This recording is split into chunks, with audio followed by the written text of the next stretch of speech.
From golf pros completely snapping at rule officials, to golf Karens disturbing players while everything was on the line.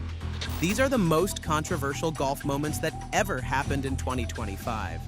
Few things test a golfer's patience like being paired with someone who treats every swing like a slow-motion documentary. First round of the 2025 U.S. Women's Open at Erin Hills. Charlie Hull, one of the fastest players on tour, got paired with Nelly Korda and Lexi Thompson. Hull and Korda, they play like they've got dinner reservations. Thompson? Not so much. On the very first green, Hull was visibly frustrated with how long Thompson was taking. Deep breaths, muttering.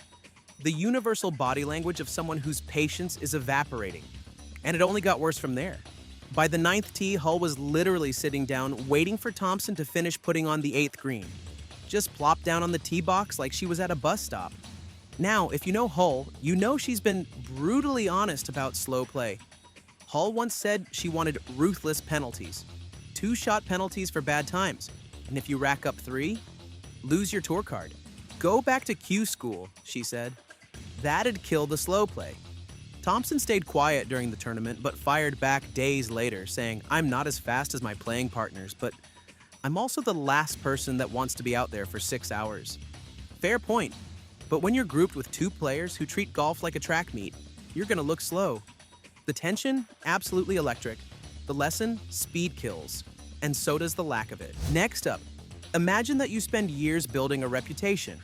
YouTube videos with fans. The people's champ, who signs every autograph and high-fives every kid. Then, one moment in the thick grass at Royal Portrush reminds everyone that cameras catch everything, and not all of it flattering. DeChambeau's opening round at the Open was a disaster. 78, his worst ever score at a major. By the final day, he'd clawed his way back into contention for a respectable finish. But when his tee shot on the 11th found the deep rough, frustration was already simmering. An unpaid volunteer was standing in the tall grass, pointing exactly where the ball had landed, doing precisely what spotters do. DeChambeau marched over, barely gave the volunteer a second to register his arrival, and delivered a curt, "You can move out of the way, thank you." The tone? Sharp enough to cut through the Northern Ireland wind. As the volunteer stepped aside, DeChambeau turned to his caddy with a smirk and muttered, he was standing right in front of it, drawing a few awkward chuckles from the gallery. The whole exchange lasted maybe 5 seconds, but someone filmed it, and days later it exploded on TikTok. Fans who'd championed him as the people's champ suddenly weren't so sure. One volunteer, one dismissive comment. And suddenly everyone's asking if the YouTube persona is real or just really good marketing. Up next, there are unwritten rules at Augusta National, and then there's the one nobody thought needed to be written. Don't do this in the most famous creek in golf. Jose Luis Ballester, the 21-year-old reigning U.S. amateur champion making his Masters debut, was paired with defending champion Scottie Scheffler and Justin Thomas. Playing the 13th hole on Thursday, Ballester felt nature calling, hard. He forgot there were bathrooms near the tee box, and with Thomas dealing with a wayward shot on the green, Ballester made a decision. He walked down to Rays Creek, yes, that Rays Creek, and relieved himself in the tributary. The patrons in the 14th grandstand saw everything and erupted in cheers when he finished. Ballester later admitted it was probably the loudest applause he received all day. He was kind of proud of that. But by Friday, after shooting 76 to 78 and missing the cut, Ballester changed his tune. "I already apologized to the club, and I think we just move on from this moment," he told reporters. But the internet never moves on. At a venue where wearing the wrong shirt can get you scolded, urinating in the most sacred water hazard in golf became instant legend. Months later, Live Golf signed him to Sergio Garcia's Fireball squad, because apparently when you're that memorable, even controversy sells. Now, you know things have gotten out of hand when the person holding the microphone becomes the story. Comedian Heather McMahon arrived at Bethpage Black in September as the Ryder Cup's first tea host, thinking she'd be doing celebrity interviews and maybe some light crowd work. Instead, she got 4,000 rowdy New Yorkers at 5 a.m., fueled by who knows what, ready to tear into Team Europe. And her job? Get them hyped. Simple enough, right? By Saturday morning, things escalated fast. McMahon started leading a DeChambeau chant as Bryson prepared to tee off with Scottie Scheffler against Rory McIlroy and Tommy Fleetwood. Harmless fun. But then the crowd pivoted with a hard, "Fa you, Rory." And yeah, McMahon repeated it back into the microphone. She immediately realized the vibe had turned toxic and tried shutting it down. But it was too late. By Sunday morning, the PGA of America released a statement. McMahon had apologized to McIlroy and Team Europe, and she was done. The incident became a symbol of the whole weekend. McIlroy got heckled relentlessly, told crowds to shut the F up, and extra police had to line the fairways. Europe won 15-13, their first victory on U.S. soil in 13 years, but nobody remembers the golf.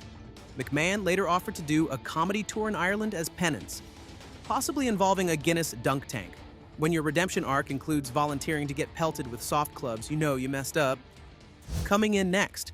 If you've watched enough golf, you know the rules can turn a tournament on a dime. And if you've watched Clarck long enough, you know he's got a habit of finding himself in the middle of these situations. Third round at Bay Hill 2024. Clarck was tied for the lead at 9 under when his tee shot on 18 sailed right into thick rough with 143 yards in. The ball was buried deep. NBC's cameras zoomed in as Clarck addressed it, and what happened next set off a firestorm. He pressed his club down behind the ball. Not once, multiple times, forcefully. And the ball, it moved, or did it? The rules official reviewed the footage and delivered the verdict. The ball wobbled but returned to its original spot. No penalty. Clarck laid up, made bogey, walked off still in contention. Case closed, not except it wasn't. Enter Brandel Chambly, who wasn't buying it.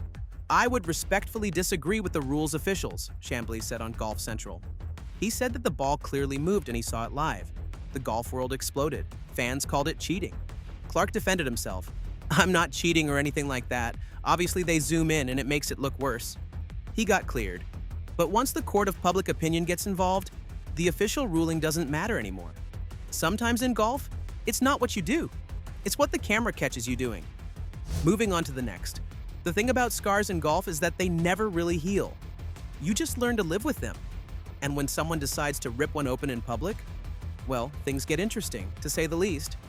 March 2025, practice round at TPC Sawgrass. Luke Potter, a University of Texas junior, was standing behind the 18th tee with teammates, fresh off winning his first college tournament the day before across the street at Sawgrass Country Club. McIlroy hit his drive into the water on 18, and that's when Potter made his move. Potter shouted a reference to the 2011 Masters, the McIlroy's brutal final round collapse at Augusta, where he shot 80 and lost the tournament after leading through 54 holes.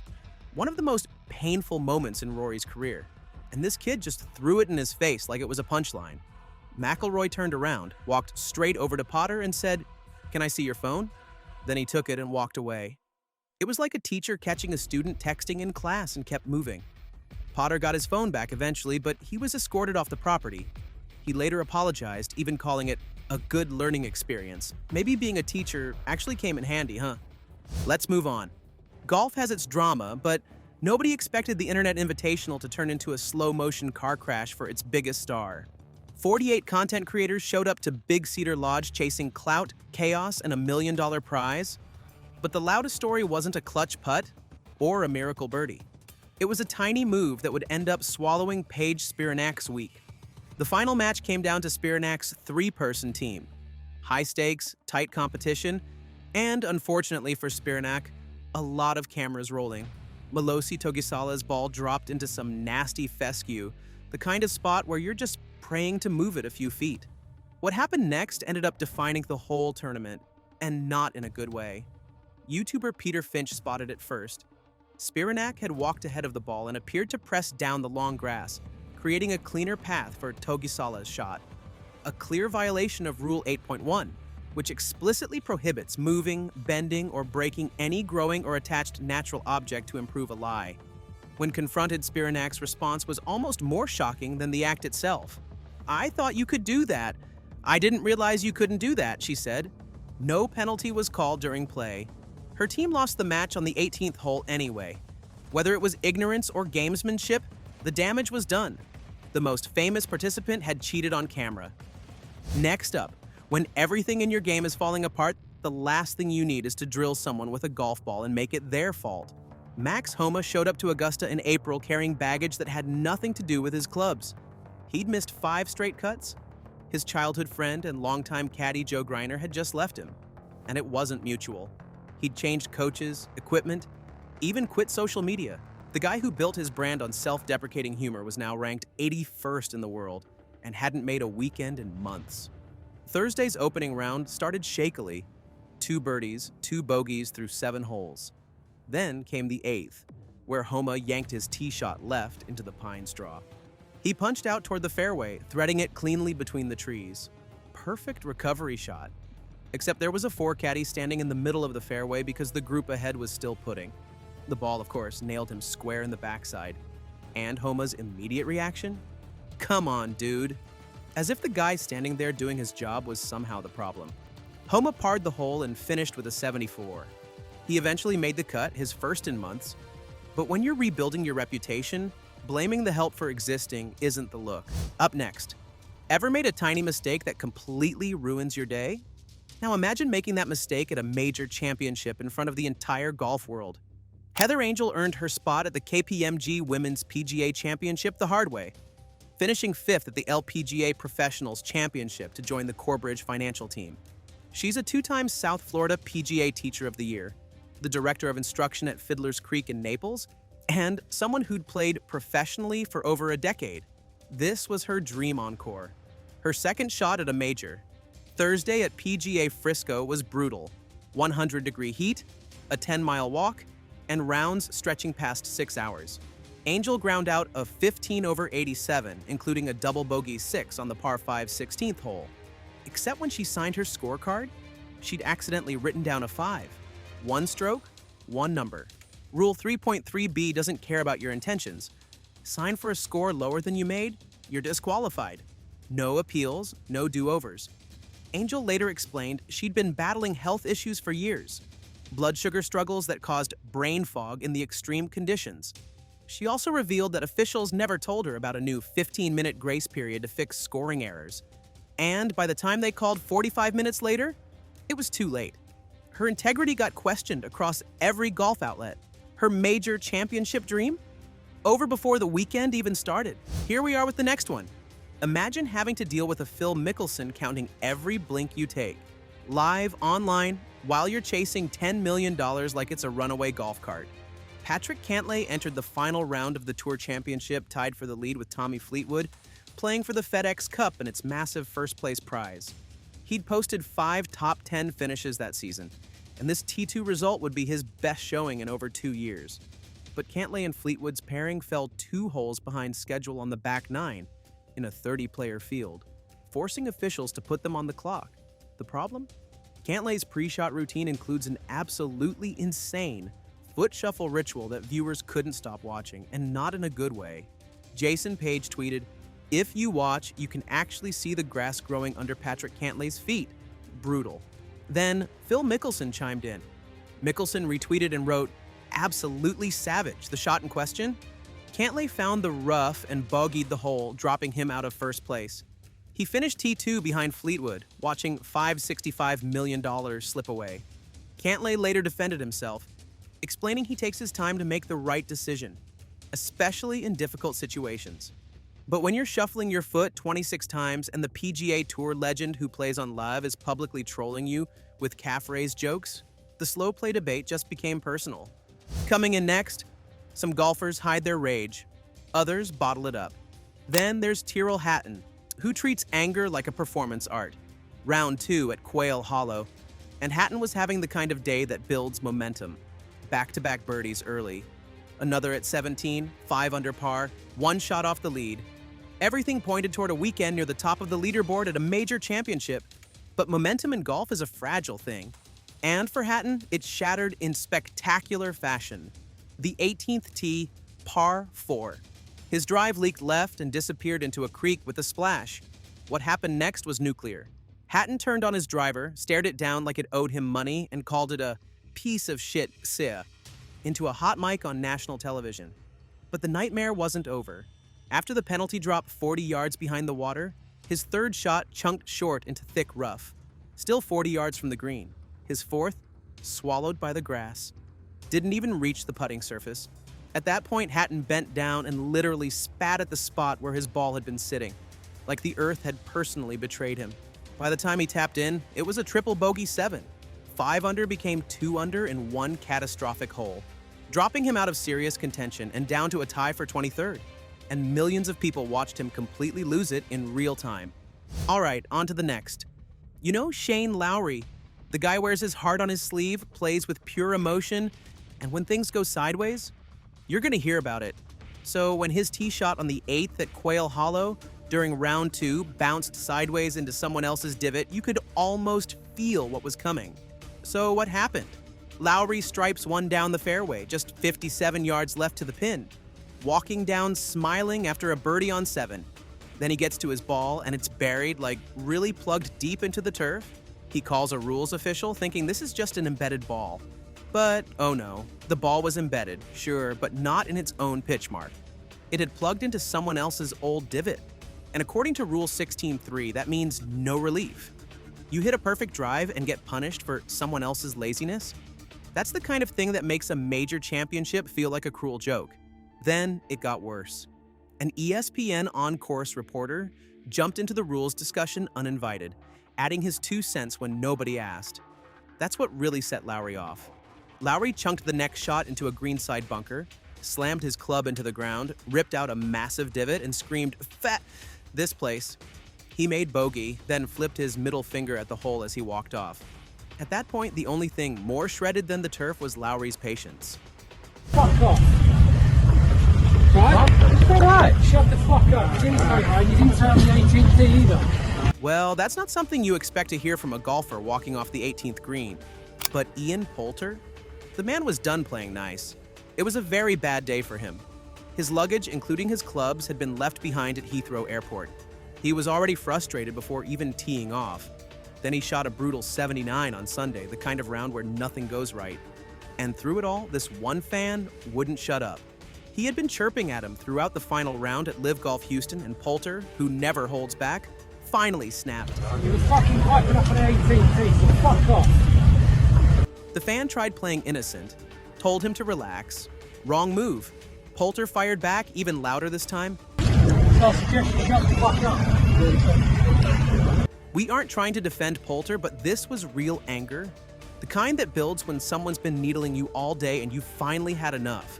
The fan had harassed him on 2 separate occasions during the round, and by the time they reached 18, Poulter was ready to explode. This man has always worn his emotions on his sleeve, and he's never apologizing for it. Next up, golf had its share of meltdowns this season, but nothing topped the instant karma moment when a heckler tried roasting Brooks Koepka. So this happened at Valhalla. Koepka was trudging between holes after a brutal 9-over performance when a fan decided this was the perfect moment to audition for Stand-Up Heckler of the Year. From a hospitality tent, loud enough for half the fairway to hear. That's what guaranteed money does to you, Brooks. Now, Koepka is usually the guy who flicks off noise like lint. 5 majors. A stare cold enough to freeze practice greens, the whole deal. But missing the cut at his major? First time in his career? After 6 bogeys and a double? Yeah, he wasn't built for Zen that day. But here's the thing. He took a reported 9-figure guarantee to join Live Golf in 2022, and ever since, the questions have gotten louder. Has the guaranteed money killed his fire?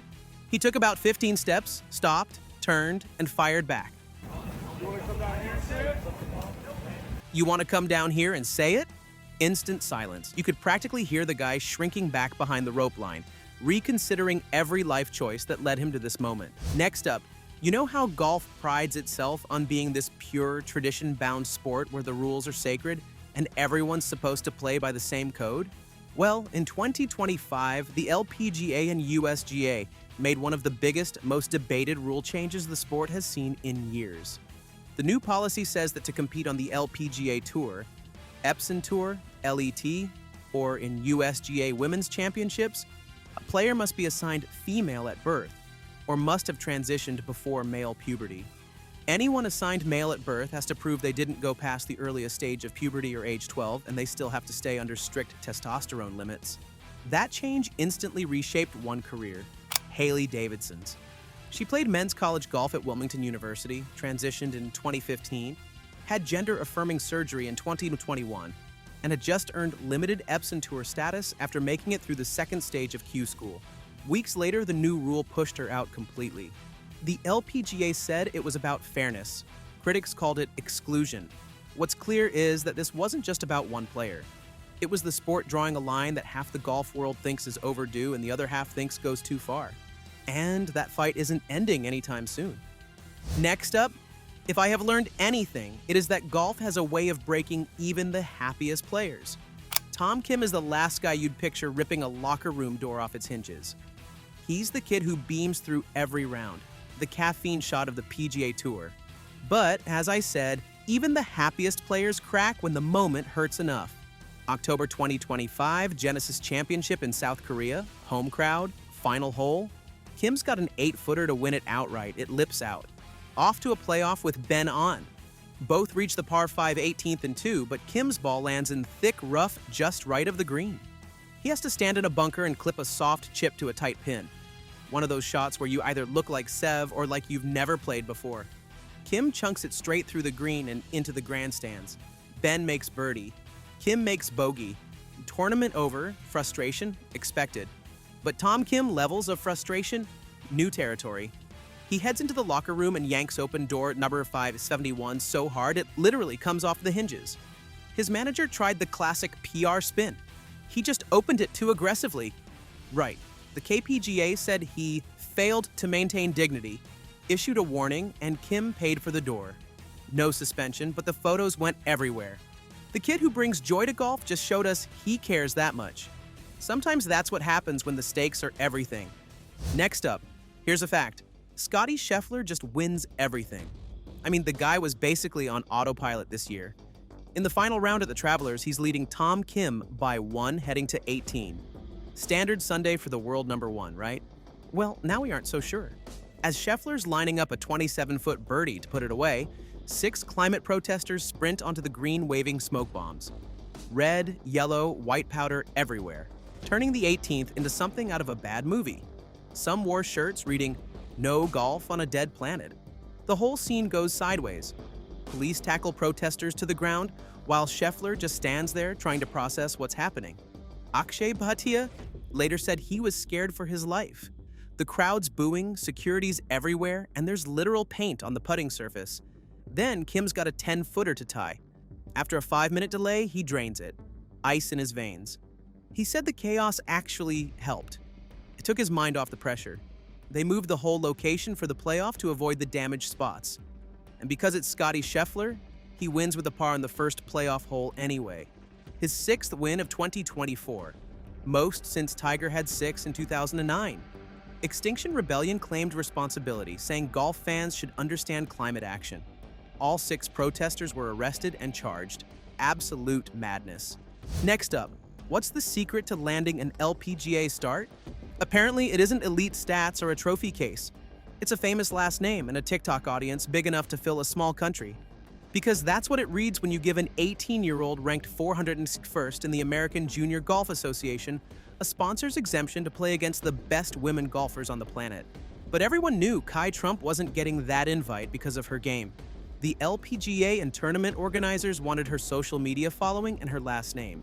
Simple as that. Critics argued she wasn't skilled enough and took a spot from someone more deserving. And they had a point.